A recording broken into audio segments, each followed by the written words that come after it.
Talking Galloway podcast. I'm Angela from Galloway Retold. And I'm Andy from Stravaiging with Andy. This month, our main guest is going to be Paul Goodwin, who we're going to be talking to about Spitfires, among other things.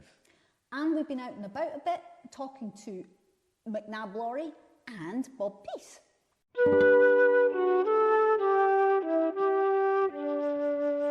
What have you been up to since the last episode, Andy? Well, it's been a busy old month. We've had varied weather from beautiful sunshine and warm days to continuous rain for about 2-3 weeks. Something like that. And putting the heating on again, weather as well. And then back to glorious sunshine again. Yeah. So while the weather has not been so great, I've been trying to catch up on some things. We had some reports about some of the captions and transcripts of our episodes. And it turns out Burniston was right, and they really don't do Scottish accents. No. And even as mild as our accents are, it really struggled. So I've been trying to work through cleaning it up a bit on YouTube between this and my own channel. Yeah. It seems to really struggle with words like midgies and cairns. Yeah. And I'm going to be saying cairns again in a bit. So it's there's a couple of bits we're already going to have to correct. I still haven't figured out how to do the podcast platforms yet. Well, just don't say 11. Oh, great. Thank you. Now I'm going to have to edit that one. Sorry about that. But otherwise, when the weather's been nice, I've been getting out and about. So I went down with some family down to the Moss Yard Beach. Oh yeah, that's lovely. Beautiful down there. Oh yeah, when the weather's good, it's just a great place to be. And when the tide's out as well, there's a lot of beach. Yeah. And then while I was down there, Cairnholy is pretty nearby, as you know from your excellent Cairnholy video. Oh yeah. So I basically went down there and thought I'd go and take a look. Realised it was not that long a walk, so I decided I'd walk back down and recorded the walk up there as well. So nice. That should be out by the time this podcast comes out. Excellent. And as well, I was been around Dundue, up the hill and round the island via Kendoon. That's pretty much my favourite walks. I like going to Dundue. It's the views up from the top are it's stunning. Yeah, it's worth that fairly steep climb in places just to get to that. Yeah, just as you come up from between the trees, and it's just like there's the whole of Galloway. For sure. Lovely. Excuse me. So the walk up there is complete, as published. Sorry. I also shared the story on the full video. I shared the story of Sandy Maxwell, the shepherd of Dundue. Oh yeah. Where basically a fairy came along and gave him some gold. And his wife got greedy and consequences. Yes, that's quite a funny story actually. Yeah. It's one that my mum found the story and copied it down, but we didn't actually note down the source. So. I think it's in Galloway Gossip. Is it Galloway Gossip? I think it's in Galloway Gossip. But because I remember that story. Okay. If it's not there, it's in Rosalind Murdoch's book. I also was down in Kirkcudbright. I recorded the walk around St Mary's Isle. That one's not published yet. It's a good walk, that. It's a lovely wee walk as well. It was a lovely day for it. And down the bottom they've got a view out to the Ross Island, which we'll probably talk about in a future episode, a bit more on that one. Yeah, there's some interesting stories about Ross Island, that's for sure. And I also went and scouted, but I didn't film, which I might regret, but Bar Hill Wood, which Bob mentioned in the second episode. Yes, that's another lovely place to go, especially now it's a community woodland. And sadly, while I was there, I didn't see any squirrels. But apparently they're pretty common. But I had Loki with me. So, yeah, squirrels and dogs. I'm not sure if they're that used to dogs or not in there. And there's quite a lot of dogs, walkers around there when I walk around. They probably are. That's probably why they hide. But the reason that I may regret not filming it yet is the bluebells there were just stunning. Yes. And also, I was up at Cateswood last week as well, and up the top there, the bluebells there as well are just. So I got some gorgeous pictures of bluebells up in the Glen, in fact, as well. Just as they were coming out. Ah, perfect. So they were just unfurling. Yeah. And then, well, hopefully this week, I'll maybe stick some photos up if I made it. I'm going to try and get out to Kirkstramond, which is reputed to be the best for the bluebells. Yeah, it's quite the bluebell experience, anyway. Especially now that you've got the ferns coming up. So I'm not sure if I've ever been down there. So I'll try and rectify that this week. Good but if you're somebody that enjoys just the beautiful sight of the bluebells in the woodlands and everything, come to Galloway in May. Because we've got many places. Even when I was walking up to Cairnholy, there's patches of them up there as well. Well, I mean, St Mary's Isle, as a matter of fact, that's where Hornell painted famous pictures of bluebells as well, really? of course. So you've got that connection too. Yes, Galloway and its bluebells. We probably change our our regional logo to the bluebell because well, it's not like we see belties anymore. Well, I mean, there's a few about. Okay, I did see one on the road to that's it. No, there's a few about. There's still a lovely little herd actually, just as you're going out of the region, up the Erith at the top. There's a little herd up there. I've seen them on the train heading up into Ayrshire. From the train. But they're particularly popular for rewilding. Yes, they will be because the way they churn the ground is kind of really good for. Yeah. They're closely related to wild bison as well, or some of the most closely related to wild bison. Saw an interesting article the other day about kind of somewhere down south where they've introduced some bison and it just completely transformed the biodiversity of the area. And for the better as well. I wasn't Napa State, was it Napa State? I'm not sure. Because that's the really famous rewilding. So appropriately, the lady who's farms it with her husband. Farms it.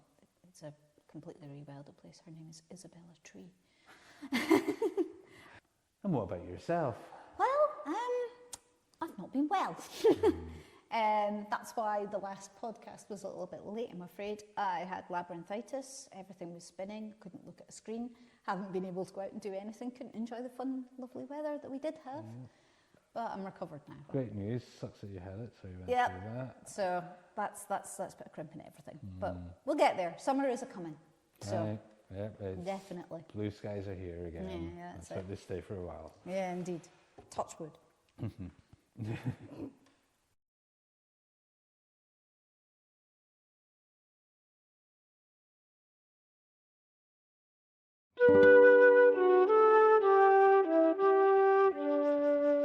Moving on now to cultural gleanings. I haven't got loads today because I've got a nice video for you, which I'll tell you a wee bit about in a minute.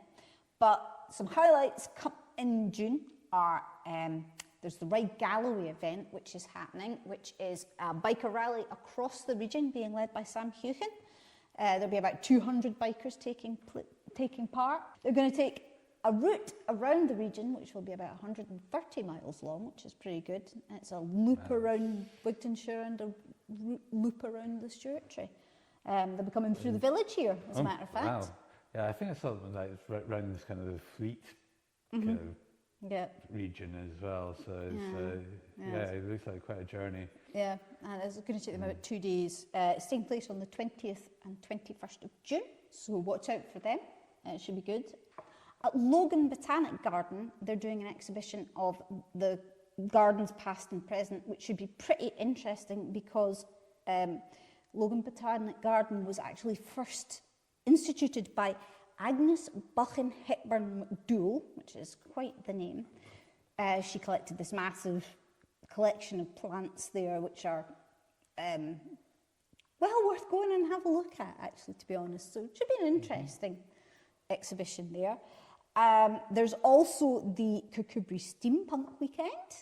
Yeah, I remember reading about this a wee while back and I thought, oh, that's a bit more unusual and exciting. So that's taking place from the 6th to the 7th, So I think that will be this coming weekend. Yes.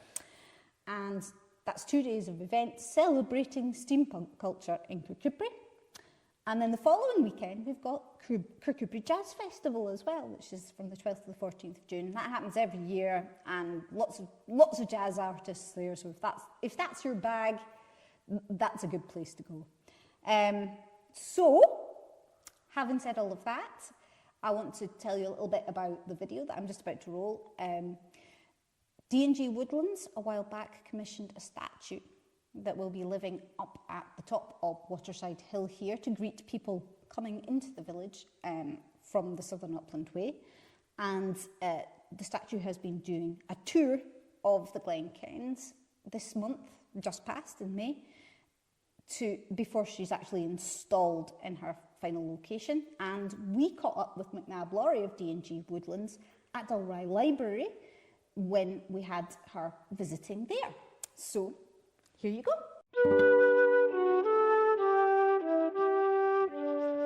Thank you for joining us today, McNabb. And we're going to talk about this lovely lady here. What inspired her? This could take some time. We've been on a bit of a journey, this lady and I. We've been talking about the Woodlands Plus project, is what we call it, is how to add value to local woodlands. So there's lots of tree planting going on in Dumfries and Galloway. How can we add value, whether it's sort of a public access value, economic value, or ecological value? So we've been working on a number of different sites across Galloway, saying if it's happening in the region, how can we add value to it? And as part of that, with the Waterside Hill project, there was a planting scheme a couple of years ago, and we've put signage up at both ends of the Southern Upland Way crosses the site. Yeah. And we've put signage up as you enter and leave the site. And then we put a bench at the top of the hill, and we found ourselves thinking, well, this should be more than a bench. This is more impressive than a bench. Yeah. And so I can't remember where the first conversation was. Wouldn't it be amazing if you could sit beside someone on that bench as a partly just the sheer Instagrammable loveliness of that. Yeah. But also, if we did this right, could this be a way of provoking discussion or provoking thoughts? So I said, right, we'll have a man with a flat cap pointing into the distance, because that's how we're pointing at how the landscape has changed, and people would want to sit beside and look where he's pointing and things. And obviously at some point in the last year or so, we had a bit of mission creep crept into that project. Yeah, yeah. We have drifted slightly from that initial brief. And it's quite exciting. It's great talking to you and Andy about this, because obviously the Waterside Hill's got this amazing story with the score. Yes. And so this is the idea of the possibly inspiration of Anne Chaurand, and how the connection to witchcraft and someone being chased by witches and scratching the score in the ground to protect himself from witch attack, and then a cock crows and the witches all scatter. Yep. And so we then started weaving discussion. Okay, you want a man with a flat cap pointing into the distance, but then discussion started to happen of there is a witchcraft angle here, and I think that Glenkens has got some real witchcraft stories. And Yes, it has. taking place this month. It's quite the hotbed, in fact. Hotbed of it. Yeah. And witchcraft as a topic has had a really interesting couple of years. I think the Scottish Government are talking about some sort of pardoning of witches, and should we change how we've seen witches through history and just have a bit more of a contemporary view of it. So we were talking to a sculptor, and we said, right, change of plan. We'd like to change from a man with a flat cap pointing into the distance, and we'd now like to have a connection to witchcraft. And obviously his response then was, oh, do you mean, are we talking pointed cap with a cat with a thing on it? And we were like, no, we're going to get very contemporary. And we had a big to and fro discussion about how witchy do we want this to be. And ultimately, this is not something I'm uniquely qualified to handle, is a witchcraft discussion and the persecution of witches through the years. So it's ended up in sort of a sort of light touch connection here, and we're calling her the Storyteller, is what we've been calling her. That's nice. And so it's a sort of snapshot into, because a lot of, when you see that we get the stories of how witches were persecuted, often these were people who were actually herbalists, who helped people. It was only when something didn't work or a cure didn't work that they sort of lost the room, and then and people hounded them at that point. And it's something really interesting about how we admired their skills, we held up their skills until something didn't work, and then we turned on them. And so, yes, so this bench, sorry, you asked me a question 20 minutes ago, Angela. I'm working through an answer, right. I promise. This bench is going to go is just beside, not at the summit of Waterside Hill, just off the summit of Waterside Hill. And this lady will be seated at that bench. So when you come across her, you could just think, well, if you haven't seen any of the signs as you enter and leave the site, you don't know the score history, you don't know anything, you just think this is a person sitting on the bench. But if you have seen the signs, and if you do know the history and witchcraft history, it just triggers a little bit of a discussion about maybe, has she also outrun witches? Yes. Were they also chasing her? Or was she one of the chasing witches? And so there's all sorts of sort of undercurrents of connection to it. But does that anyway answer your question? It does indeed. No, that's fascinating. One of the things that is also very good is that we know that there's a bit of a deficit of statues of women in Scotland. We have a bit of a problem with that. So having a statue of a woman in the area is a very good thing. There was a comment made about Queen Victoria. If you take Queen Victoria out of the female statues, then it's hardly anything at all. Yeah, it's hardly anything at all, apart from Jean Armour, in fact. Oh, really? She's one of the few, and there's sort of generic statues of women, but there's really not very many named ones at all. Yeah. Which actually brings me on to a question. She doesn't have a name, does she, apart from the Storyteller? No, I mean, it's been so tempting. So it's lovely. This is the first time I'm able to sort of relax and tell you long form what's actually happening here. And in 10 years' time, I might look back at this podcast as probably the only living memory of me talking about her in quite such detail. But she hasn't got a name, and we've had a big discussion about how much do we lead people with this, because there's a balance here about just a thing that people make. There's nothing better than people making their own connection to something like this. Yes. And she does it. Some people think, oh, she doesn't look anything like anyone I know. What's the point of that? Da, da, da. But even that, in a way, is a reaction. Because I initially thought we'd have something written on the table saying this is why we've done this project and Woodlands Plus and what we're trying to do here. But it's become clear that the more you put on, the more you dictate, the less space there is for people to have their own sort of engagement and connection with it.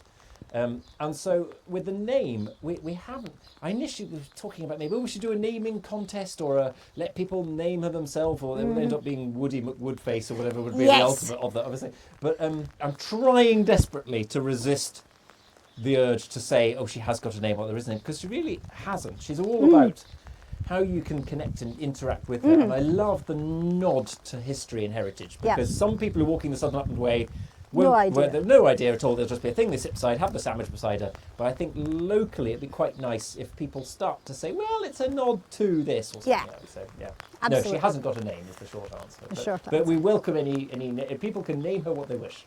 Brilliant. Right, so what kind of response have you had on the tour?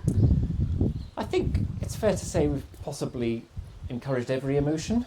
I think the full spectrum of response. Bewilderment features strongly. The message here is how woodland owners can work with the community to add value to their woodlands. I think that message has probably been lost entirely. I think most of it is, what on earth is that? What's she called? What's the connection to it? What's happens there? She has a great ability of encouraging engagement. She does encourage engagement. I think some people say, oh, the face doesn't look like anyone I know, or what's that about, and things. And I think it's quite nice to see some bewildered scepticism. We were very lucky to have Anne Errington out doing stories, and the stories that Anne's doing are all what sort of things that she could have seen or things that she could have witnessed. But obviously Anne just gives just a little bit of context as to why she exists and why she's there. So it's been really nice. I think the overall message is how people can work together to add local value. I think the sculptor Robert Lawrence has done such a good job to capture I mean, how on earth you make something out of wood to that ability is just absolutely incredible. And you see her hair's made out of different types of wood, which will age at different rates and different colours in her hair. And her eyes almost twinkled in many ways. I mean, it's just absolutely amazing what he's done. Well, and the little painted toes as well. Well, the little painted toes is all featured as well. But I had such an interesting discussion. I hope Robert watches this podcast. I had such an interesting discussion with Robert, because Robert's been sending us weekly videos of progress, which has just been such a journey in its own right. But he was the thing he was proudest about is that she's slightly off centre. She's sort of leaning as if, go on, tell me. She sort of talked to me, and he said it would be very easy to do a sort of perfectly straight up sitting at bench sort of thing, whereas she really is. She's got a sort of human poise to her, which I think comes across. And I think even the most sceptical people who say, "What on earth is that all about?"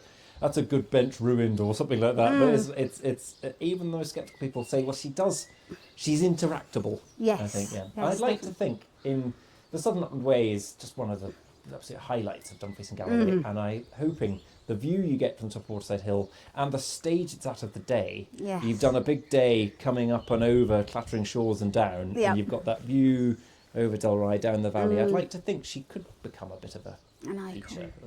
That would be nice. Yeah, I was actually just about to ask you what kind of hopes you have for her going forward. In many ways, she's possibly partly fulfilled her purpose already with this tour and the engagement that she's had and the connection that she's had. I think in many ways that's probably, she's fulfilled her role. She is made out of wood, it's primarily larch, she's made out of, and it is a very exposed site that she's on. So I think we have to cover her ears, but we have to be realistic about life cycles here. Yes. And so the benefit is we've got Southern Upland Way rangers who are checking the site regularly, and there probably will come a point when we have to say she's starting to show her age, as we all are in many ways. And so in terms of what I hope will come of this is that I think there'll be a good maybe a couple of years of her being a feature on the site. I would love to have where she is at Waterside Hill. That I've got a plan in my mind of a single drone shot of someone eating a sandwich, sitting beside her, and then the drone zooming out. You've got the wild Galloway Hills over there, and you're looking down the Galloway hydro scheme, and I just think, it could be, that's an opening credits of a Country File episode or something like that. Yeah, or Landward. Oh, Landward, yeah, sorry, Landward, yeah. So no, it'd be lovely to have that because it's hopefully it's a feature on the Southern Upland Way. I think it will definitely add. It is a beautiful spot you've picked for her.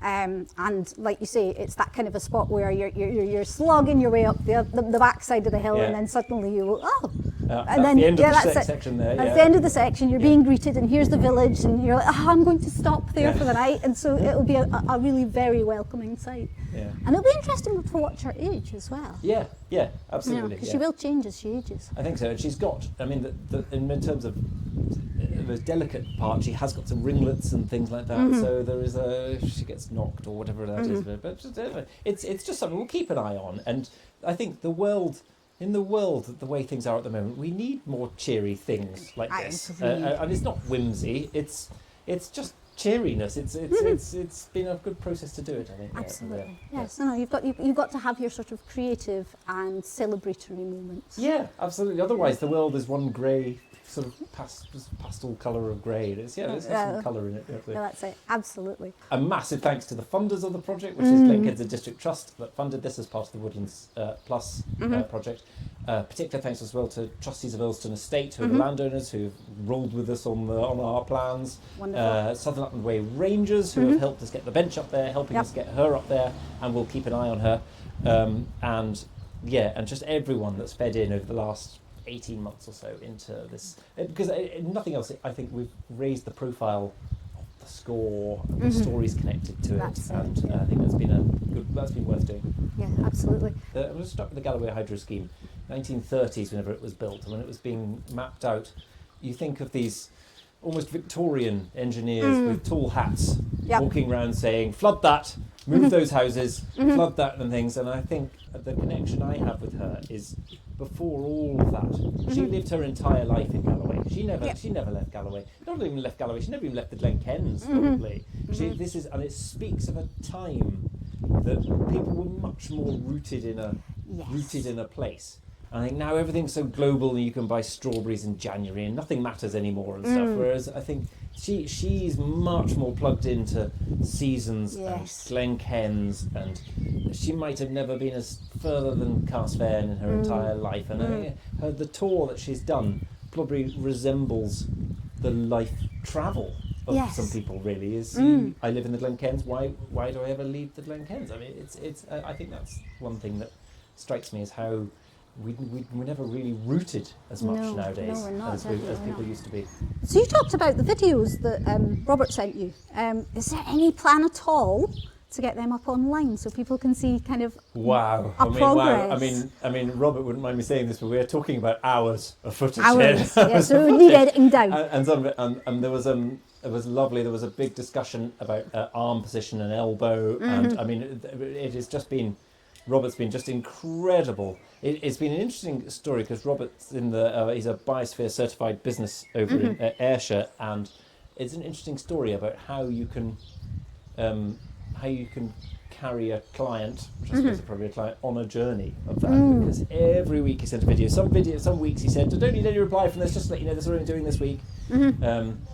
But yes, I wonder whether we should maybe bundle them together. I mean, Robert, I think, has worked on her every single day for 9 months, which is just that's a real labour. And if you're ever wondering how long it takes to make a wooden figure, it's 9 months, which is just very close to the same length of time it takes to make an actual person. So it's a nice way of remembering that. Actually, every day for 9 months he'd given us some time, and so I'm very impressed with that. Oh, that's wonderful.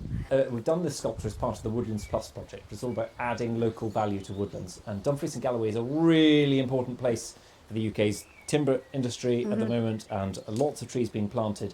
And I'm not saying that a path through a woodland is going to make a GP move to the area or things like that, but it's just about just lifting the quality of life just slightly to say the best thing about Dumfries and Galloway is the great outdoors, and how can we tie in with all these forestry developments some of these access benefits and things. So it's yes, there's a lovely broader aim here about these people want to change how people see Dumfries and Galloway and draw people particular skills that we're trying to recruit and things to the area. Yes. But really, it's as much about just generally raising the quality of life for everyone that lives here, really, is what we're trying to do. Yeah.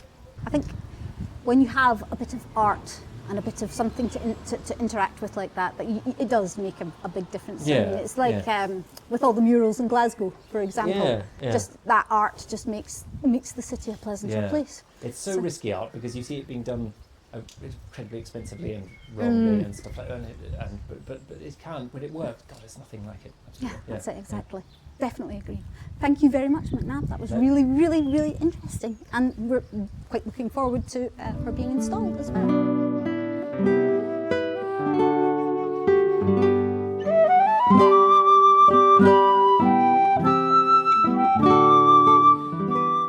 Well, weather was not exactly ideal that day. No, it I was wasn't. trying to dodge raindrops. Yeah, and I was. So sorry for the camera work on some of Yeah, that. that's it. and I was trying to keep my poor, not weatherproof camera dry. Sorry, camera. You did survive, thankfully. You say hopefully while we film. Yeah, hopefully. No, I did check it over afterwards. It's a bit precious to me. I was quite panicky. So I know the point is that it's not going to have a name, a specific name, but is there any names that you particularly kind of feel you gravitating to? Well, generally, I mean, I would go with, like, you know, a witchy name. Of all the sort of witchy names in the region, Elspeth or Janet or Jonet, those are the ones that are most associated with witches, so I would go with that. But then I have a soft spot for a name I keep finding in all of my researches, and it's actually also the name of the Witch of Haniston, which is Griselle. She was called Griselle MacClurg or Griselle MacClegg, depending, because things were always just written down as people heard them or as they thought they were spelled in those days. Scots is still a wee bit like that. Very much so. There is no kind of... There's no standard spelling for Scots. But, so I would go with one of those, but I think there might be two story specific. But, yeah. See, for me, it's kind of, obviously being in Darai, growing up with the story of Adam Forrester. Yeah. I'd go with Lucky because That's a very good idea. she also looks like a bit like she could be the innkeeper, you know. Yeah, she could be she's up for got- a yeah, wee she- jig at the kirk. Yeah, that's it. She could be. She looks like she's got a twinkle of mischief in her eye, doesn't she? But it's kind of, I'd just go with possibly Lucky itself rather than Lucky Hair because you've got the connection there, but it could also be a bit of luck or Absolutely. something you were telling me. Yes, Lucky is a common, what we'll call an epithet that people attach to women that they thought were witches. Even Elspeth McEwan, who was the leader of the Buchanite cult that actually founded Crockett Ford. I did a series of videos about them. Absolutely fascinating. Definitely go check that out. She was called Lucky Buchan by people because as she was starting out and doing her faith healing type stuff that she was doing, people were very suspicious of her. So she was accused of witchcraft then, and even actually attacked by a mob, which was very exciting. Yeah. And I think probably actually just made her more absolutely determined that she was perhaps the second coming of God. Okay, so yeah, it's, A very interesting woman. yeah, fascinating. But yeah, It's- Lucky is a good name for that kind of thing. It's nebulous enough, I would say. But again, the point is, she doesn't really have a name. It's No, she whatever you doesn't. want to call Yeah, her. and look, they were talking about, and McNabb did say about perhaps calling her the storyteller or having that as the sort of concept. And there we go. We've just told a bunch of stories because we've been inspired by it. So there you go. 100%.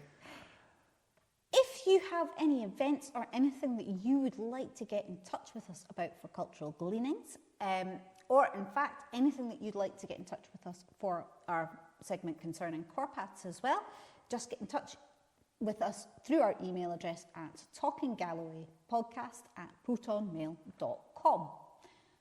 And speaking of concerning Corpaths, Andy.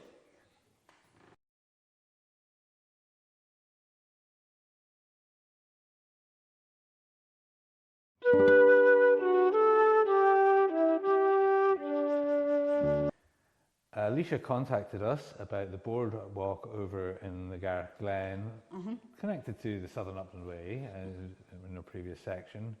Some of the boards on the planks on the boardwalk are snapped. And if you're not paying attention, it can be a bit dangerous. I don't think there's anything malicious because I did notice it not long after it happened, and I'd been down there a few days before, and there was cows in the field. So I suspect some of the young cows basically gone for a walk along there. And Had a good stomp on it. a little bit heavier than most humans. Yes, they are a bit. But there is something that you do need to keep your eyes on. That boardwalk itself, as well, as Alicia mentioned, when it's been wet, can be treacherous, even with the grips on every other board. It's very wet down there anyway, so it's a boggy bottom to the whole walk. And even the dog sometimes Yeah. gets a bit worried going along there, although if you've seen my videos, you'll see how much he loves jumping in the water anyway. So I think maybe that's just an excuse for him to jump into the bog itself. Yeah. He seems to like smelling like a bog as well. So yeah, fun and games with that. Dogs for you. Nice. That's why I have cats. Yeah, other challenges there. Yes. Cool. So, so that has been reported to the council. Right. So hopefully we'll see something done with that. Yeah, that's good. Mentioned all the walks I've done this month. And then one I didn't mention was yesterday, which is the 23rd of May, was the anniversary of the Blue Peter Spitfire crash. Oh. And so we talked about that in our second episode with Bob Peace, and we'll talk a bit more about it later on in this episode as well. But anyway, yesterday, Bob Peace, another gentleman from the village, and myself took a wander up to the site of both memorials, the first being on the site of Dougland Hill, and the second being in the back of Cairnsmore of Carrsfern. I took some video with Bob, kind of giving some more information, and here's that video now. We started our walk to the Blue Peter Memorials by the upper reaches of the Water of Ken at Craigengillan. Setting off up a forestry track that follows the Polyphry Burn to Moorbrook Estate, where we joined the Moorbrook Estate path. From there, the track, which I assume has been improved for access to the wind farms, goes through a glen with Ben Inner and Cairnsmore of Carrsfern on one side, while Green Hill and Moorbrook Hill rise on the other side. Clyneth Bothy lies in a bowl near the head of the glen. At the Bothy, we follow the track a short way round the side of Dougland Hill. Windy Standard is just in front. After around 90 minutes from starting out, we come to the site of the first memorial. This is the memorial to David Hunter Blair, who was the pilot of the Blue Peter Spitfire AD 540, which crashed on the 23rd of May, some sort of 81 years ago. It's a bit of a pull up to the memorial, but a lot easier to find now because of the track that's been built to facilitate Moorbrook Estate and some of the wind farm traffic. But I think it's worth it to pay respects to somebody who sadly perished doing a job that allowed us to arguably have some freedom. And we'll see in a moment when we get here the distance between this site, which is where he landed having ejected from his aircraft, and unfortunately he wasn't high enough and his parachute didn't properly deploy, so he hit the ground and subsequently died. The plaque reads, "Near this spot on the 23rd of May 1942, Pilot Officer David Hunter Blair, aged 19, a Scot from Ayrshire, was mortally wounded after parachuting from Spitfire Mk VB AD 540, Blue Peter. He died that others might live. Lest we forget, 1993. The place where the aircraft landed is, if I can, is roughly about there, along the track that has now been built after a change of ownership of the land of Gainsmore of Cosfern, and it was that track that led to a bit of disappointment for me in 2022 when the track had actually been bulldozed and the second memorial, which we will come to, had been covered. But by good fortune the contractors decided to scrape away the earth, and they did find the original memorial, which I was very grateful for, and there's a little bit of damage to it, but we'll see that shortly when we make our progress along that track to that location. But it's about a mile between the two memorials. There is a gate, see if we can do it over there, just around over there, that we're going to aim for to go and cross.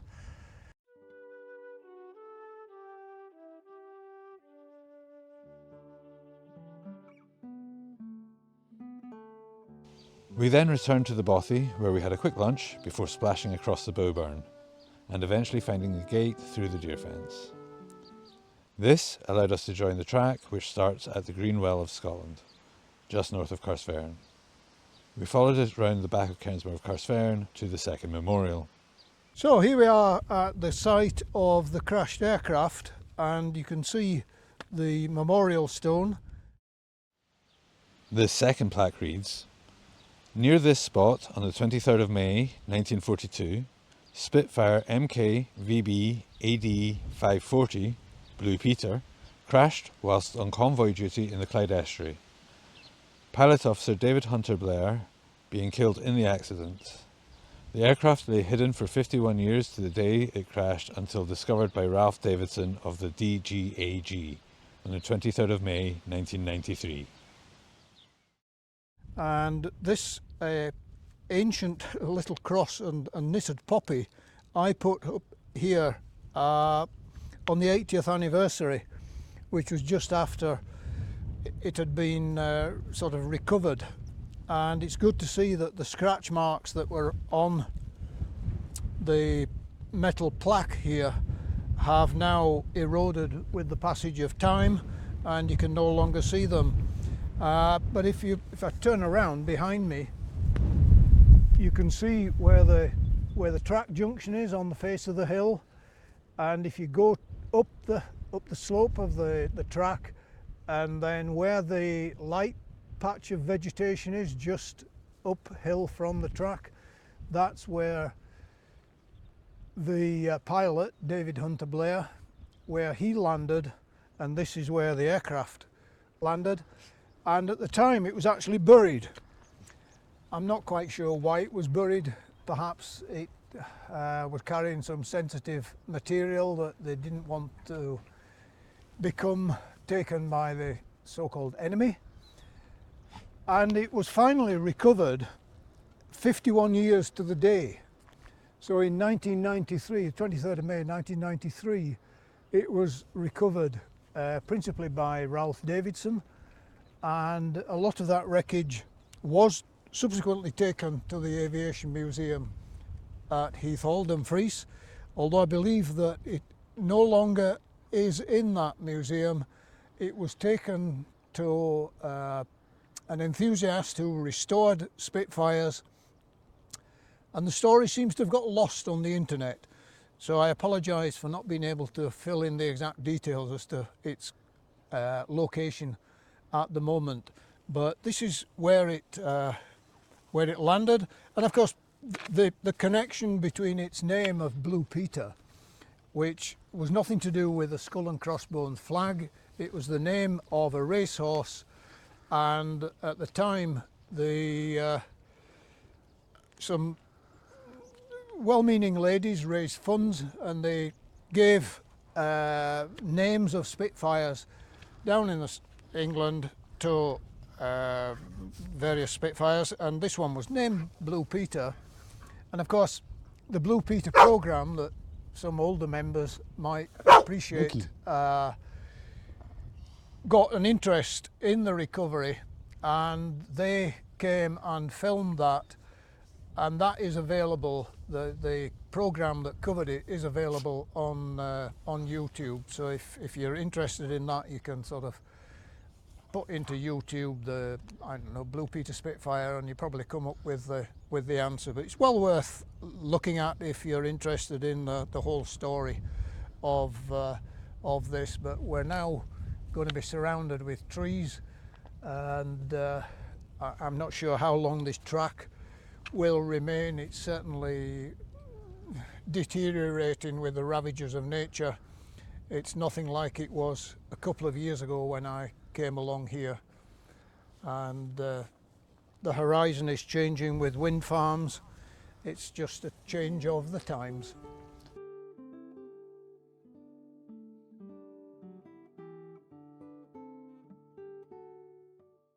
Well, that was pretty interesting. A good walk. It's a beautiful walk. It was lengthy a walk. lovely day. We were out for a long time. As you might be able to tell, I did catch the sun. Yes.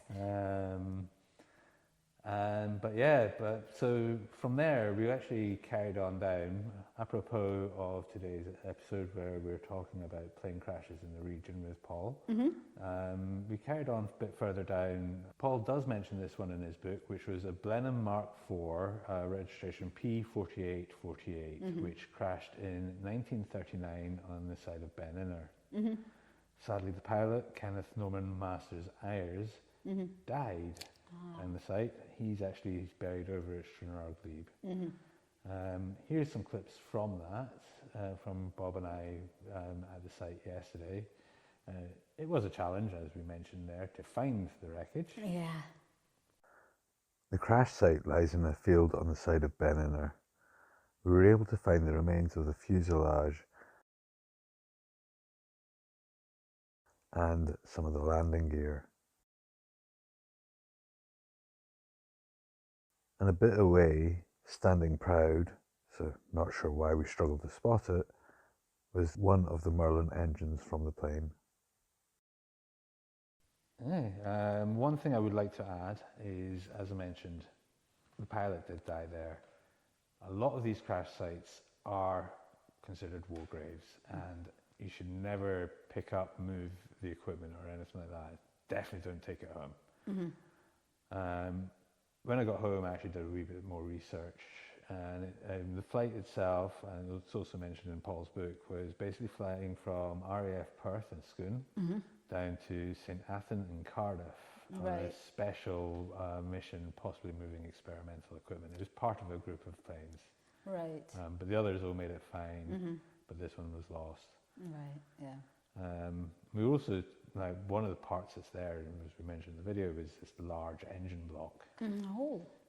It's a Merlin engine, and we were trying to figure out how many cylinders it was, because it must be an even number, because no, apparently it's a 9-cylinder engine. It's a chunky piece of equipment, as you'll have seen from the video.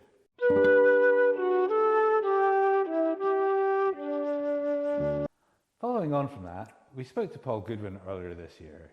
Paul was the author of this book, Last Flights, Air Crashes in the Glenkens, as well as being part of the Mountain Rescue. So we're going to talk to him about those, as well as other experiences in the Galloway.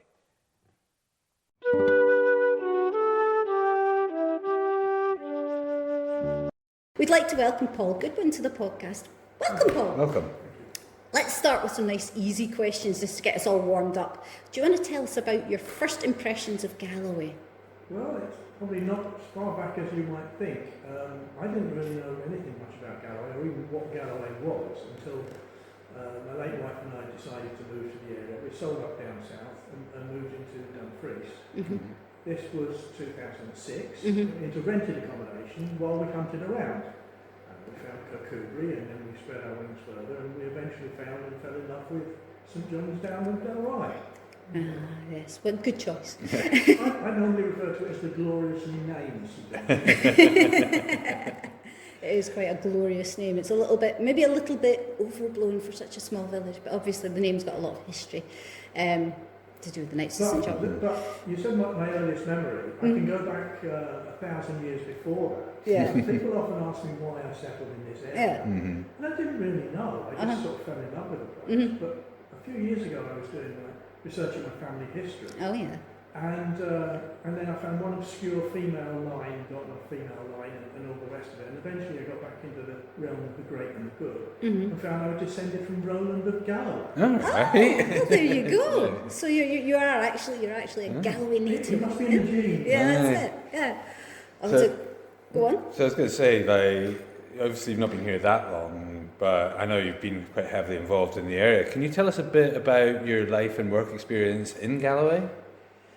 Well, originally I came here to retire. I had first a career in the army, and then a second career in the IT industry, doing business analysis and all sorts of boring, complicated stuff that I don't understand.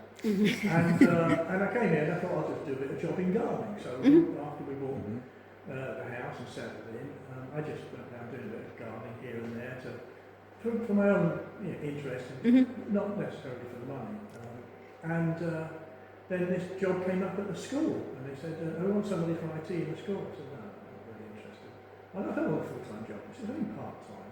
And because I love the education environment, I thought I could go down for an interview, and they offered me the job. So it was only 25 hours a week, and I ended up being a technician there for 9.5 years. That allowed me to run an after-school club, a technology club. But I suppose I think of work more as not just what you get paid for, but the other things you do. Yes. So I would count amongst that joining, being a member of the Mountain Rescue Team, driving the community minibuses, driving for the patient transport scheme, all of which is in the past now. Time to move on. Yeah. But those are things that I've done. That are still in my head, their work. Yes. But I enjoyed doing it, and I never got paid for it. Can you tell us about your favourite Galloway places? Well, my favourite Galloway, my number one favourite Galloway place is the house I live in. I know that sounds weird. A few months ago, I wrote an article in the Glenkens Gazette about the house. My house was, I don't know how old it is, a rough guess 200 years old. And it's quirky and it's interesting and it's right in the middle of the village, and yet it's very private. But I suppose my most favourite place of all, at the bottom of my garden I've got a summer house which I laughingly call my situtory. And it's just somewhere peaceful to have a coffee and you sit there and watch the sunset, or if a friend of mine comes around, we'll have gin tasting, and it's just that's just where I like to be. Oh, that's nice. You know me, I've done a lot of videos, and a lot of my videos are folklore rather than history. I mean, I love the history, obviously, that's my main drive, but have you heard any interesting folklore or anything like that? I think the first one I heard of was soon after I came here. I picked up on the story of Elspeth McEwan, Oh, yes. the witch from Cullochs, and the lovely story of the horse being galloped up the Bloody Brae to Balmaclellan, the Beadle's horse, I believe. Yeah, it was the Beatles' horse. And the late Professor Ted Cowan wrote about the witches of Galloway in a lovely article which was published in the Glenkens Gazette. Oh, yeah. And all of these are available online, and I encourage anybody to just get onto glenkens.scot and get the back copies because some of the modest stuff I've written find is all on there, but Professor Ted Cowan's whole series of wonderful articles is much missed. Yes, he's Yes, very very much much missed. Oh, absolutely. Not just a sort of wise head, but also just quite the sort of raconteur and kind of a hub of sort of local history knowledge, and we do miss him. And not just local history, obviously. I went to one of his talks of something I was interested in, and I was absolutely fascinated. Or such a By speaker. the speaker as much as the subject. So much so that I went to another of his talks of a subject I wasn't interested at all, just because I wanted to hear him speaking. Yeah, absolutely. No, I remember going to see a speech he gave, a talk he gave down at the town hall, and he was talking about Robert the Bruce and his links to the area, and a whole bunch of other things as well. I mean, it was actually quite a wide-ranging talk, but it just stuck with me because, yeah, his ability to get it across and just keep you entertained was pretty much second to none. It was great, and we do miss him. And also just behind you, actually, on our list of books there, we've also got Restoring Elspeth by Ros Olin. Oh yeah, we've got who we'll speak to as well. Yeah, so And yeah, so there's a lot around for Elspeth McEwan at the moment. There A lot is, of there's a lot. conversations coming up nowadays, which is good. Yeah, it's good. It's good that the witches are being remembered, isn't it? I think I first found out and wrote the story of Elspeth McEwan in about 2008, and at a certain time of year when people practice pranks and do stuff indoors, I was working in school and I went along and told the story of Elspeth McEwan. A real witch in the sense of she was a real person, in some fable. Yeah. And the kids were quite horrified. But it's part of our history. I know. I know. I didn't set out to horrify them. They just thought that. So she didn't do anything bad. No. It makes you think. I think it's, whilst it's a scary thing for children to kind of encounter, at the same time it helps them think. Well, maybe it's that's the kind of thing that we need to look out for and avoid. I think it tells you about right and wrong. That's it, and it doesn't necessarily. People in positions of power can be wrong, and they can abuse that, unfortunately, as they did then. Yeah, absolutely. No, I'm fascinated with Elspeth McEwan. I've done a couple of videos on her, and obviously, Andy mentioned the book there. I helped Ros do some of the research that she did for her poetry and things like that about Elspeth, and it's even got one of my photographs in it, which is good. But that's just looking back towards Dalry.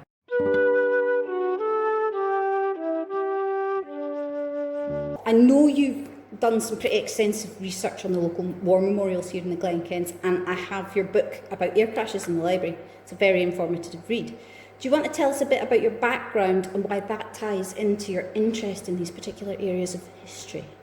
Well, I think if I deal with the aviation one first, because as a young boy, I was always interested in aeroplanes. I remember being taken to Heathrow by my uncle and watching the aeroplanes come in and land and take off. This was when most aeroplanes still had propellers and a few were jets. But, and also I remember the summer of '67, getting on my bicycle and riding from where I lived out to North Weald Aerodrome and watching them filming the Battle of Britain.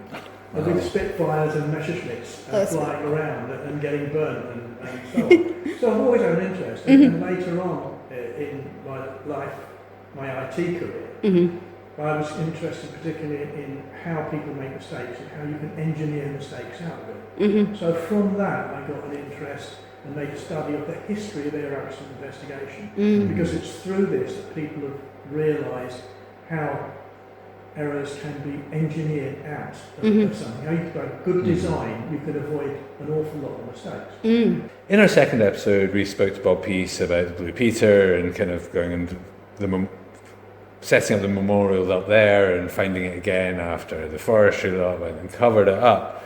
Now, you and him were obviously in the mountain rescue together, and I believe, going by your book, so I know, you two actually went off into Loch Scarrow together to go in search. Yeah. Can you tell us about that, please? Well, the piece that told me about this memorial was down there, and I thought, oh, that's interesting, because he knew I was recording memorials, so it fell within the memorial, and it was aviation, so that was a side interest of mine. That was purely a solo effort, and I went down with Bob Peace to find this, and it really was quite difficult to find. We didn't have an exact map reference. In fact, Loch Scarrow is a bit of a misnomer. That's the nearest habitation to where it was. And the story I had heard was that it was a Polish Spitfire pilot who had crashed, and his mother had asked for a memorial to be built at the site of the crash. The crash had apparently been the first thing they knew about it. They came to investigate. They found the crash site because they had taken out the telephone lines. The telephone lines used to run close to the railroad, which were basically communication between Loch Scarrow Halt and the next station down the line, which was Gatehouse of Fleet, which incidentally is nowhere near Gatehouse of Fleet, but No, that's it's where not. that's the name of the station. Yeah. So we found it, and we found the memorial and loads of bits of wreckage, some of which had been placed on the wall, and it was just a rough mortared cairn with a couple of bits of debris, aircraft wreckage, mortared into the top. Nothing to say what it was or who it was or anything else. And I thought this was sad. So Bob had by then had done his part. He pointed me in the right direction. We found it together, and it's closer to the old Little Water of Fleet viaduct than Loch Scarrow. And we found it, we'd identified it, we know where it was, we took an exact grid reference, so I knew where it was and could find it again, and I could record it. That wasn't quite good enough for me. I wanted to know exactly who this Polish Spitfire pilot was and so on. And so I contacted people in the Dumfries and Galloway Aviation Museum, who I'd been in contact with about a couple of other things. And they had one of their members, and his name escapes me at the moment, but he had a spreadsheet of all the stuff in the local area, and he had a date and a serial number of an aircraft that this was supposed to be. And I thought, well, that's interesting. So I went and found looked up the serial number in some reference books that I've got, and found out that it wasn't a Spitfire at all. It was a Typhoon, the plane after which the modern Typhoon is renamed, which is basically like a Spitfire on steroids, much faster and heavier, designed as a ground attack aircraft, but they were also used for chasing the B-1 flying bombs. And this had belonged to a Canadian squadron, not Polish one, based at Prestwick, and they'd done a training exercise here in preparation for going down to Kent, where it would run ground attack across the channel, attacking trains and other targets of opportunities, which they used to call these the target opportunity attacks. They'd send like one or two aircraft over, just find something and shoot it up, and they call these missions rhubarbs. I don't know why. So I found the guy's name, and I had that, and I thought, okay, I found out where he's buried, and he's buried in the graveyard at up in Ayr. So I went up to Ayr and found his gravestone. And I thought, okay, I've run full circle now. I found the man, I found the gravestone. So, and there was nobody else going to do anything, so I had a little plaque made, just to say who he was, what had happened, what squadron it was, what the plane was, and trusting to the honesty of people, that people wouldn't want to take it as a souvenir. I just hung it around the thing on the chain. So it's not mortared in, it's not fixed. And I thought at the end of the plaque, what do I write on it? I'm not a religious person, I'm not a worshipper, but what do I do? So I thought, his parents, I don't know if you know, but the people who died in the First World War, or the Second World War, the parents can choose, I think it's 10 or 12 words to add to the end of the gravestone, the motto. And the motto I put on there was, I can't remember the exact words now, till day breaks and shadows flee away, which is from the Song of Solomon. And so that's what I had put on there. And I thought, well, there should be some small acceptance, acknowledgement that this was here. So I contacted the aviation museum and said, would anyone like to come? I'm going to go to this memorial. We'll take you there. And my late wife came with me. She held the camera, and there's 4 of us there, and we just said a few words and laid it on. So I feel he's properly commemorated now. But importantly, he's recorded. Yes. He's recorded in the book, so now people know the story. Yeah, that's it. Yeah. And so many of these things did go unrecorded, or not unrecorded as such, but were in military records and things like that, and they were not released to the public. A lot of I think you mentioned at some point, one of the crashes wasn't released, wasn't spoken about publicly, it wasn't put in the papers because it wasn't a military exercise. So a lot of these men will have kind of gone under the radar for a long time. Well, just by pure coincidence, I was talking this morning to, while I was on the golf course, to somebody about air crashes, and he said, that there'd been one in the field just over the back of where he lives in Gelston. And I said, oh, that'd be the Harrier, which crashed in more recent times. And the pilot was slightly ejected, but the Harrier went down. And I said, but they got that wrong. I said, who got it wrong? I said, the place where the site of crash is officially recorded is in the woods near Newton Stewart. But it crashed in an open field in Gelston. Which is a bit of a distance. Yeah, and the topography is quite different as well. That's it. That's it. So, and this is in the 1990s.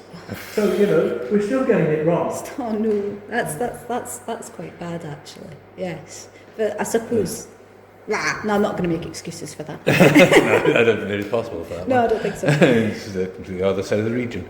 We've talked about it with the book. You've covered, I think, there's 22 crashes in the Glenkens, and they mentioned that there's not quite a lot in the wider area of Galloway as well. Yeah. Do you have any thoughts on why this region, specifically Glenkens, but Galloway as a whole, is so prone for air crashes? The majority of them were the Second World War. And in the Second World War, the south and southeast of England was under attack at the time. So the logical place to train pilots and aircrew was away from where the war was actually happening. So there was a lot of that type of training went on in places like Glenkens and Galloway, because they were relatively safe. They were safe from being attacked by Messerschmitts and whatever, because they didn't have the range to get there. So firstly, you've got a large number of people in this area training. Because they're training, they've got limited flying skills, and they're flying in hilly areas, low flying, and in cloud, no radar to spot the ground, no GPS, so they're using dead reckoning, which depends on you knowing what the wind speed is. Well, you might know what the wind speed was at the airfield where you took off, but if you take off from Prestwick and you've been flying for 40 minutes, how does that prepare you to know what the wind speed is when you're flying over, for example, Loch Scarrow? And that's, as you may know, that's, I think, the highest point of what was the paddy line of Loch Scarrow Halt. So, yes. Although it's a railway there, it's still relatively high. So it's high enough to bring the cloud down. So, that and other reasons. I mean, there are other things that went wrong. For example, one of the crashes on Course Line was caused by that, but the second crash was caused by the plane looking for the first crash. The pilot did survive that one. Well, that's good. But others you can't really account for. There was F111 that crashed, which is outside of the Glenkens, but that was over near Clattering Shores, and that just went the side of the hill. Nobody's quite sure why, because it certainly had a radar. The Harrier that crashed down near Galston, that was an engine failure. There was a helicopter that crashed, not too sure where, it's over the back of Corsica somewhere. Oh, probably Black Creek. Black Creek, yes, because Black Creek. Bob was talking about that actually. That would have been because the pilot flew into clouds. And basically, cloud and helicopters do not mix. Because there's no natural forward momentum or gravity or anything else, you've really got to see the ground. There are some pilots who are authorised to fly an instrument, but that's quite rare. It's very expensive training. So this guy just flew in a cloud and crashed. And of course the big one up near Brocklock Tower, the B-29 crash, that was a tanker, and that just came spiralling out in a flat spin. Complete loss of control. But they're all different causes. There was a Lysander, which is a communications aircraft, is what we call it. Very short takeoff and landing, 2 people control. Most famously used for smuggling SOE operatives into and out of France. They used to make rough field landings and then fly back and so on. But it was also a ground attack aircraft, similar in a way to the German Stuka. And one of those was doing a dummy attack on a position in the Crossroads by the Cambridge Hotel. Oh yes. And failed to pull out. And it went straight into the ground, killing both people. Again, I know it happened because I've seen the records, but there's nothing on the site. No, there's nothing on the bridge, even though there's nothing there at all. But that was a failure of a component of the aircraft, which is down to making a lot of aircraft in the shortest space of time. You don't have time to do any quality control. If it flies, take it away. And I think there was quite a lot of that went on, of necessity. It was the time of war. Yeah. Can you tell me how the book Last Flights actually came about then? I was at a meeting over in the Cat Strand where McNabb Laurie was explaining how this organisation, whose name escapes me, Galloway Glens. Thank you, Galloway Glens, was being set up, and they had a certain amount of funding, and they wanted guidance from the local community about what was to be done and how it was to be done. And it would have a number of major projects and some minor projects. And that I didn't say anything at that early stage because people were coming with all sorts of well thought out things, but I already had something in mind before I left the meeting, but I like to dwell on it for a little bit. And then I contacted McNabb and said, that my idea would be to have a book. I didn't want to do all the publishing and everything else. I didn't just want funding for it. But if somebody else wanted to do it, I would provide all the material, the text and photographs, and it would be very local. It would be about air crashes in the Glenkens, specifically that, because it was something that I already researched. And he said, well, his organisation was set up to facilitate these things, not to take it on.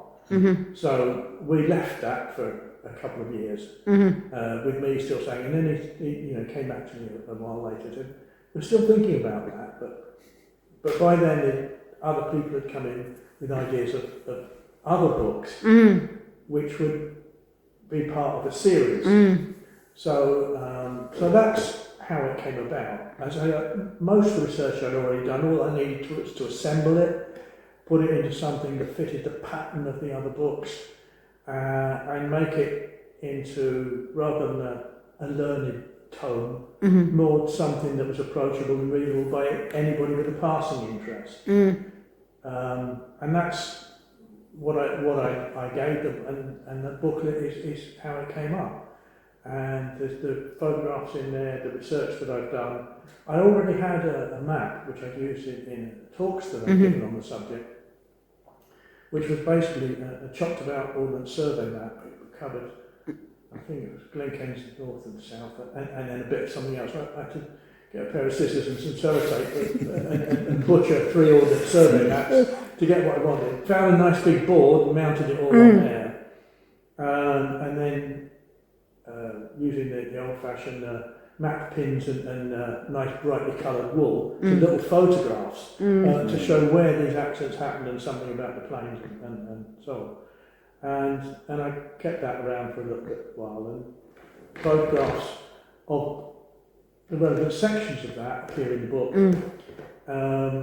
But a few months ago I was thinking, well, I don't need this anymore, but there's a lot of work has gone into this. So I contacted the Dumfries and Galloway Aviation Museum and asked if they would like it. Yes, please, thank you very much. So it took it off down there with some books that I no longer need, and that's where it is. So you can go and look at that there. You can go and look at. Well, I can't guarantee it'll be on display. But they'll have it somewhere. But it's all in the book anyway. But while McNabb Laurie arranged for the book to be printed, and there was a number of copies, and these were given out free. They were not sold. I made sure that some went to the Aviation Museum, to schools, to libraries, and so on. I've given a few to people I know who are particularly interested in aviation, and people who helped me in doing it. But the great thing is that whole series of books is now available in the archive of which is at glenkens.scot. And there's a fantastic archive resource there because all of these books are there. And I have confidence that because it's there part of an archive that people are paying money for and it's freely available, but it will never get totally lost. Because once you've done a lot of research, I suppose if that research hadn't been done, somebody said to me, we want you to do the research and write this book, I think you'd be looking at somewhere between 500 and 1,000 hours minimum, to redo it. So I think once this work has been done, it deserves to be kept. Yes, absolutely. Yes. Now, when you do a big body of work like that, it's almost a shame if it's just kept to yourself. Especially in that sort of nature when it's historical research and it can contribute to people's understanding of the topic. So it's a good thing that that's there, and it's also a very good thing that it's gone to the Aviation Museum, which is a great place to visit, as a matter of fact. It's a fascinating place to visit. Now, you mentioned the Glenkens Gazette there, and you've done a lot of writing for the Glenkens Gazette over the years. Yeah, an embarrassingly large amount on a variety of subjects, some of which don't have my name on quite deliberately, but I wrote the garden, series of garden articles, I've written fiction which has been published in there, articles. One of my big projects was, I decided in 2014 to write about the deaths of all of the men from Glenkens, men and women, one woman, the ones that are listed on the main memorials. And I decided to do so on the centenary of their deaths. So over a 4-year period, I wrote an article in every issue of the people who had died, as if it was real time. The following people have died since the last issue. Giving a little biography and a story. And although I haven't written a book about the war memorials of Galloway, if you like, that whole series of articles is now, that is my book. But I've written other silly little pieces about this, that, and the next thing, whatever comes into my head. I think I'm going to write something, and then I go to the place that I love, my situtory at the bottom of my garden, which is where I do my writing. And it's usually when I start to read something, I think, I'll write something instead. So that's why I never read anything. it gets the writing switch going. Yeah, that's it. So a whole series of stuff. And then I thought, Professor Ted Cowan's writings in particular, I thought were of great historical importance. And my own modest scribblings about air crashes or the war memorials to a lesser extent. And I thought, I don't want this to be lost. And at that time, there was like a couple of hard copies. The major hard copy would all got lost in the flood of the cat strand. Thanks to David Bartholomew, Reverend David Bartholomew, and the copies I had myself, and we managed to get all the hard copies of all the back issues. And I got those all scanned and put into PDFs files, made them searchable, and then provided them all to Sarah Aid. And then she got somebody volunteering to do something, and then got funding for something else. I don't know the long story. Yes. But anyway, the lot of work that I did, that all of those copies are now online, and all the new issues that come out are just added to it. So there's a big archive of all the Glenkens Gazette, and it's a great source to just go back and have a read. That's it. Because a lot of the stuff that's published in there just doesn't date at all. No. I mean, if you want to know what's on this week, then that's absolutely. Yeah, no, there's an awful lot of articles and writing from people which is about stuff to do with the area, but it isn't dated. I've written quite a few things as well myself. My little articles that I do about the videos, because I'm talking about things in the past, that's just yet another sort of little bit that you could look back at in the future. You're part of the Galloway Mountain Rescue. How did you become involved in that? It's odd, really. I had done some potholing back in the past, and when I came to this area, I was actually quite ill at the time. I had a heart condition, and I walked at the speed of a granny with a Zimmer frame, but I was whipped away to Glasgow, and they stuck strange things in me and put 3 stents inside my heart, and all of a sudden I was young and fit. In fact, I was younger and fitter than I'd ever been even when I was at primary school. Excellent. And so I started walking up hills and cycling, and took up jogging again. And once I moved out here to Dalry, met Bob Peace, because I think initially through driving minibuses. And then McNabb Rescue said, that's a good idea, I might do that. So I went along, and next thing I knew I was in. But apparently it wasn't much of a test. Yeah, we'll take you. And I think some of the skills that I already had cross-transferred, some basic radio skills from the time in the army, so the ability to drive cross-country, and I'd always been doing the odd bit of camping and outdoor stuff, quite like navigation. Not mad keen on climbing up the biggest of the hills, I'm more of a foothills type person. But I'd always done first aid. So, they just all seemed to knit together. So joined the Mountain Rescue team, and I was with them for probably 5-6 years, something like that, until, the time came for me to move on. I felt I couldn't do it quite as well as I could. I don't like doing jobs badly. And they didn't want me to go. They said, well, no, you can step down and do base. No, I'll leave that to somebody else. I'll go on and do other things. But it was a fantastic few years. We got involved in some really interesting stuff. There's a sad side of it. There's a stupid side of it.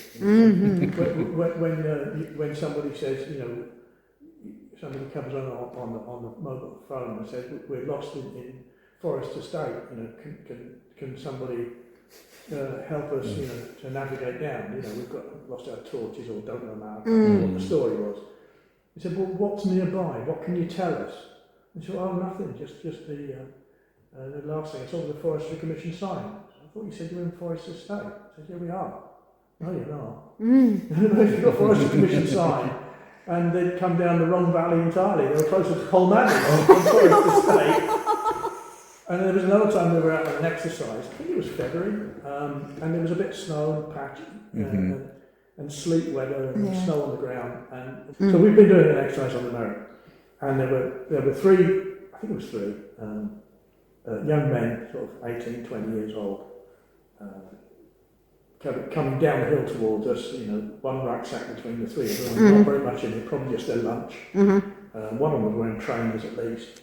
And, snow, February, and one of them said to us as he passed, he said, is that the Merrick we've just been up?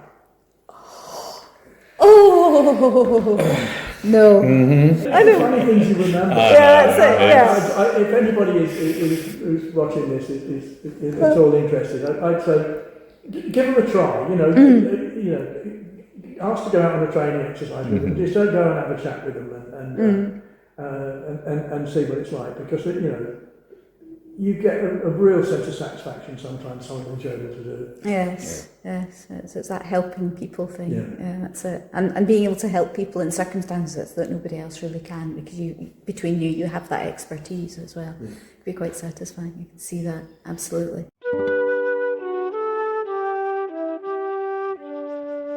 We're nearly finished, but we've just got a couple more questions for you. My first question is, have you got any recommendation of places in Galloway for people who might be listening from outside Galloway that they might want to visit if they were to come here? Places that you think are good places to go? Funnily enough, I have just completed an article which is due to be published, I believe, as we're making this recording, the next issue of the Glenkens Gazette. And it's basically it's 20 places to do day trips from people living in the Glenkens. It could be for people who are living here, or we do get a lot of visitors. We do get a lot of visitors. Not just people who like take a holiday, but people who come to visit people who live here. And so these are all the places I have learnt to love, and pretty much everywhere on there I've been to at least twice. If I went there a second time, it's because it was worth doing. So, anywhere from the beach at Sandy Hills to a visit of Port Patrick. Oh, yes. And then they have the lifeboat day, which you can either go specifically to see or avoid it like the plague, depending on how you feel about it. Yep. But there's places to go when the weather's good and places to go when the weather's bad. It could be anywhere from visiting the abandoned village of Polmaddy to the Suetry Museum. And my favourite viewpoints is Waterside. Waterside Hill. Anybody who comes here should go to the top of Waterside Hill. Absolutely. Because although from down here it doesn't look spectacular, at the top of Waterside, the views from up there, you think, how do you get all of these views? And the hill isn't that big. So there's that. But the other place that I like to walk is not in the Glenkens. It's up near Wanlock Head. Oh yes. But that's on my list of places to go. But walking in the foothills around there, scavenging amongst the spoils for bits of quartz, and occasionally find a bit of lead in it as well. It's great fun. All of these are in an article for places to visit in the issue, which is due to come out for April and May 2026. We will put a link to it in the comments below. Very good.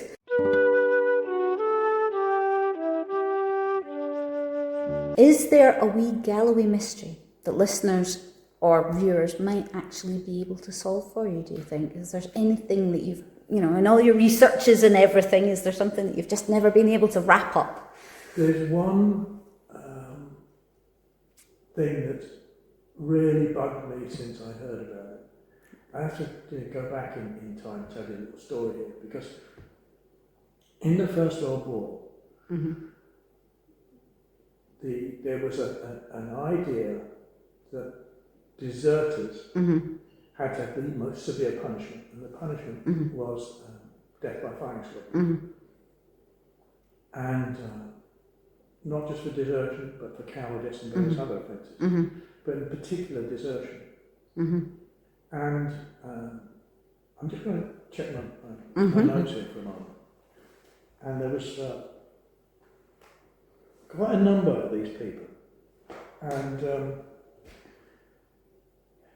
there was a big campaign a while ago for them to be pardoned. Not sure how much good a pardon is when somebody's already dead, but it was a campaign and it was done. It was an act of parliament, and that was in due turn done in Scotland as well. And all the soldiers who were shot at dawn, which is the term, for desertion in the First World War, were pardoned by an act of parliament and the equivalent of Scotland.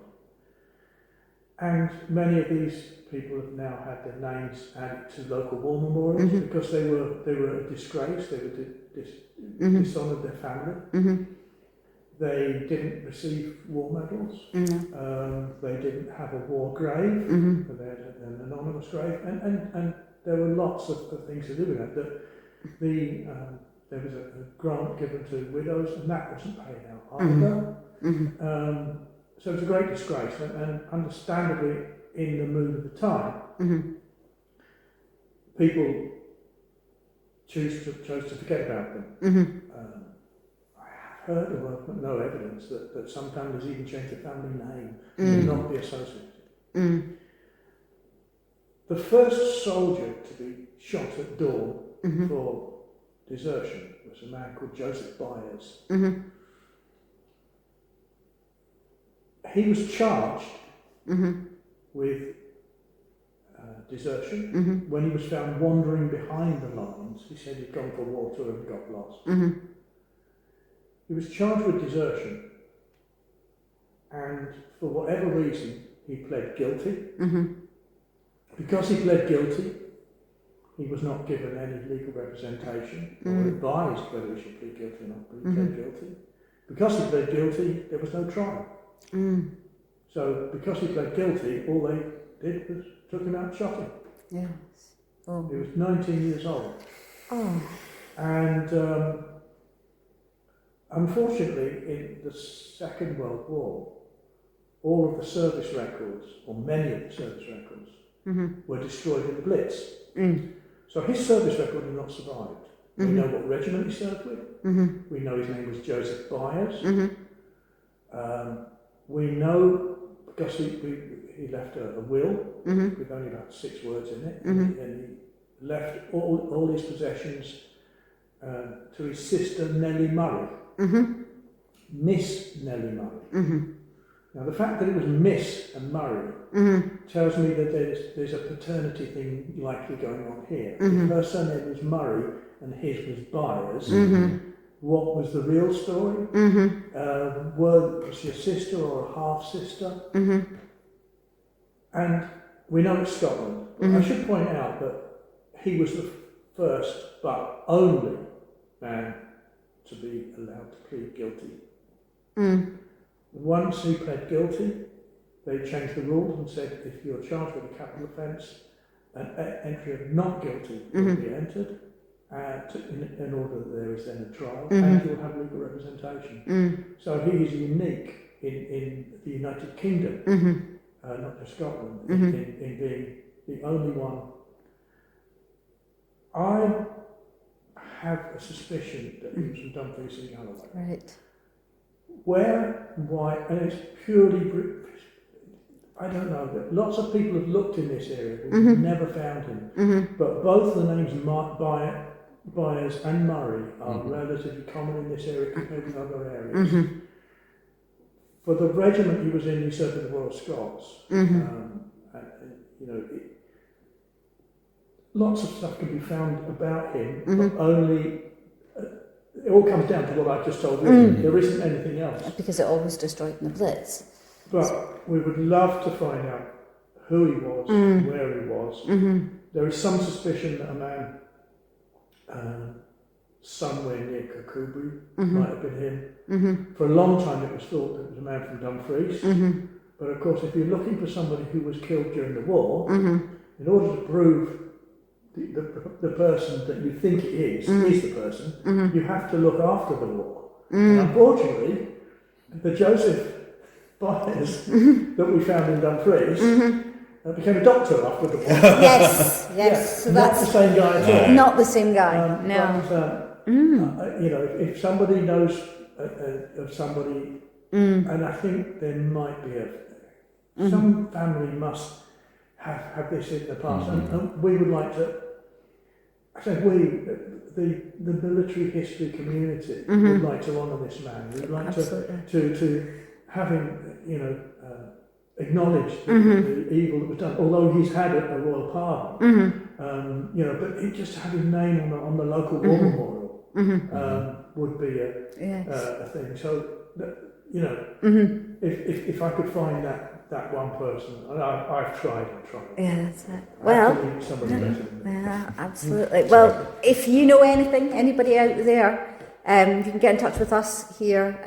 What's our email address again? It's talkinggallowaypodcast@protonmail.com. Or let us know in the comments below, and we'll get in touch if we can, and we will try and see if we can find.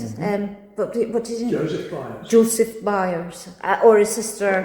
Or his sister, Nellie Murray. Nellie Murray, Miss Nellie Murray. Miss Nellie Murray. So she may well have gotten married after that and had her name but changed. The problem is Nellie is It's a very it was a short form. Yeah, it's a And short short form. form for maybe Helen or There's a whole, there's a number of them. various other names. That's it. Yeah.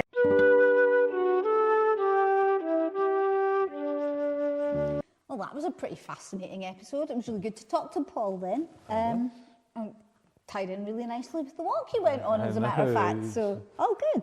Perfectly timed. It was, Yeah. and we'll actually be talking to Paul more later in the year as well. Yes, because he's a local expert on war memorials as well. So look out for that episode in November. Yeah. And yeah, well, I think we'll call that a day and go out and enjoy some of this sunshine. Yes, it's beautiful out there today. Let's It's not lovely, miss it. indeed. Yeah. Well, thank you. Thank you for watching. If you have any comments or have anything that you'd like to let us know about, don't hesitate to get in touch with us. You can get in touch with us at talkinggallowaypodcast@protonmail.com or on our Facebook page as well. Yep, Talking Galloway Podcast and Instagram. Yeah. And yeah, we're looking at creating some more pages, but there's been a lot going on, as mentioned. Yep. So we're getting there. Yep. Anyway, thank you very much for joining us. We hope you enjoyed that as much as we did. Indeed, and hope you can join us next month. Yeah, absolutely. Take care. Bye for now. Sláinte. Cheery. We'd like to thank the Cultural Glenkens through Anne Chaurand with help from the National Lottery Heritage Fund for their funding and support. We'd also like to thank the Glenkens Community Shop for their funding, the Glenkens Community Centre for their use of the venue, and Dumfries and Galloway Library Service. Music, Bonnie Gallowa, arranged by Anne Chaurand, performed by Anne Chaurand and Faith. Finally, if you'd like to support us, you can do so via Buy Me a Coffee, link will be in the description, or if you're a business local to Galloway and would like to sponsor us, please reach out to us at talkinggallowaypodcast@protonmail.com.